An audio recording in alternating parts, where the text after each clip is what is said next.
আপনি কি শিওর আমরা ওয়ার্ল্ড কাপ খেলতে যাচ্ছি? ভিন্ন পরিস্থিতি উইকেট জানি না, এটা কোনো অ্যান্সার নেই। এখন থেকে ওয়ার্ল্ড কাপ এখন অনেক দিন বাকি, ওয়ার্ল্ড কাপ যাবো কিনা আদৌ এটা নিয়েও আমরা শিওর না। সো টি-20-র জন্য এটা আইডিয়াল উইকেট না, আমি এটুকু বলতে পারি। ওয়ার্ল্ড কাপের জন্য কিনা এটা আমি জানি না। কোয়ালিফায়ার ম্যাচ বেটার উইকেট আশা করছিলাম। আপনি জানেন? আপনিও জানেন না, আমিও জানি না, সেম পেজে আছে। আজকে থেকে খেলা শেষ, বিন্দাস থাকবো রুমে। আর কি, রিকভারি তো দরকার আছে, কারণ অনেক পরিশ্রম গেছে কয়েকটা ম্যাচ কন্টিনিউ, অনেক তাড়াহুড়ার মধ্যে আমরা কোনো ব্রেক পাইনি, প্লাস রিকভারি কোনো টাইম ছিল না।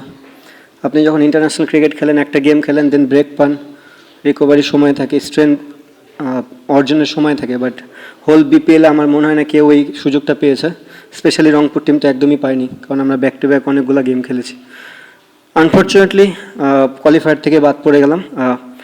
সরি রংপুর যারা ফ্যান ছিল তাদের জন্য, তাদেরকে আমরা যে প্রত্যাশা তাদের থাকে সবসময় সেটা পূরণ করতে পারি নাই। এবং এগেন সরি রংপুর ওনারদের জন্য, যে তারা যে আশা নিয়ে আমাকে এই দায়িত্বটা দিয়েছিল, তাদের আশাটাও পূরণ করতে পারলাম না। But at the same time জানি না, যদি ওয়ার্ল্ড কাপ যায় এই ব্রেকটা অনেক কাজে দেবে। কী অ্যান্সার দেবো ভাই এটার? টাফ দেখে দুইটা টিমই তো স্ট্রাগল করছে, এমন না যে ওরা 10 ওভারে গেম জিতছে, লাস্ট বলে যায় গেম জিতছে এবং 6 রান লাগতো, তার মানে বুঝাই যাচ্ছে যে উইকেটটা টাফ। অবভিয়াসলি নতুন বলটা অনেক চ্যালেঞ্জিং ছিল, আমরা ওখানে আর্লি উইকেট পড়াতে কিছু ব্যাকফুটে চলে গেছি, বাট স্টিল আমাদের মনে হয় রিয়াদ ভাই এবং খুশদিল খুব ভালো ব্যাটিং করতেছিল, বা সোহান ভাইও যদি ওখান থেকে আরেকটু বড় করে দিত, হয়তো বা রানটা 130 গেলে ডিফারেন্ট স্টোরি হলে হতে পারত। খুবই বাজে, খুবই বাজে। এই যে এখন থেকে সুযোগ পাবো, যারা 23 তারিখ থেকে খেলা শেষ করবে, তারপর যদি বিশ্বকাপ হয় 7 তারিখে শুরু হবে, তাহলে 7 আর 23 থেকে 7 14 দিন মেন্টাল অনেক সুযোগ থাকবে আমাদের চিন্তা ভাবনা করে। আর লাস্ট বলে ছক্কাটা সেম আমার নিদাস ট্রফির কথাটা মনে পড়ে গেছে, সেম কাভারের উপর দিয়ে 6 না। ঠিক আছে, এটাই ক্রিকেট, এটাই এইভাবেই জীবন চলে, আপস অ্যান্ড ডাউনস থাকবেই। জিততে পারলে তো ভালো হতো, এখন পারি নাই, কিছু করার নেই। যে টি-20 নিয়ে আমরা এখনো জানি না, ওয়ার্ল্ড কাপ নিয়ে, সো এটা প্রসঙ্গই বাদ। ক্রিকেটের জন্য আমার মনে হয় টি-20 ফরম্যাটটা, আমি বলবো না যে একদম আইডিয়াল না, বাট কোয়ালিফায়ার ম্যাচ আপনি তো মানে এমন একটা সিচুয়েশনে গেম খেলতেছেন, ডু অর ডাই, আপনি সম্পূর্ণ বলার ফেভারে দিয়ে গেলেন, তাহলে তো ক্রিকেটটা হলো না। আমার মনে হয় বেটার উইকেট বোর্ড টিমে আশা করছিল, ম্যাচ আমরা হারতাম সমস্যা নেই, বাট ক্রিকেটটা ক্রিকেটের মতন হলে মনে হয় একটু ভালো হতো।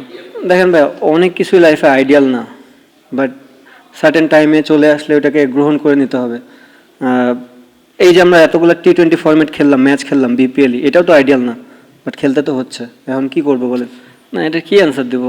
মানে সবাই তো বিপিএল খেলতেছেই, কিন্তু জিনিসটা এমন হতো যে খেলার বাইরে থাকতো, খেলতেছে, but at the same time যদি আপনি জানতেন যে আপনার গ্রুপ কে হবে, আপনি কোন দেশে যাচ্ছেন, এটা একটা হেল্প হতো। এখন যে জিনিসটা হাতেই নেই আমার, বা আমাদের ক্রিকেট ওভারঅল যতগুলো প্লেয়ার, আপনারা তো অলরেডি টিম জানেন যে কোন 15 জন যাবে, তো সেই 15 জনও এখনো জানে না যে আমরা কোন দেশে যাব বা কাদের বিপক্ষে খেলবো।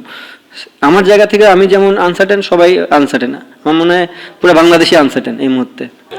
আমি বুঝতে পারছি আপনি কি প্রশ্ন করবেন, ওটা আমার জন্য সেফ না, নো অ্যান্সার। না অবশ্যই, আপনি যদি ওই যে 2 দিন আগে একটা প্রেসে মনে প্রশ্ন করছিল, পেন অ্যান্ড পেপারে আমরা অনেক ভালো টিম। ক্রিকেট পেন অ্যান্ড পেপারের থেকে ভালো আপনি 22 গজে কতখানি এক্সিকিউশন করতেছেন। পেন অ্যান্ড পেপারে আমরা ব্যাটিং বোলিং ভালো, আমরা ফিল্ডিংয়ে খারাপ। সো ম্যাক্সিমাম ম্যাচে তো আমরা ফিল্ডিং অনেকটা আমাদের ভুগিয়েছে। সো আজকের দিনেও দেখবেন আমরা অনেকগুলো এক্সট্রা রান দিয়েছি, আমাদের হাত থেকে রান নিয়ে নিয়েছে।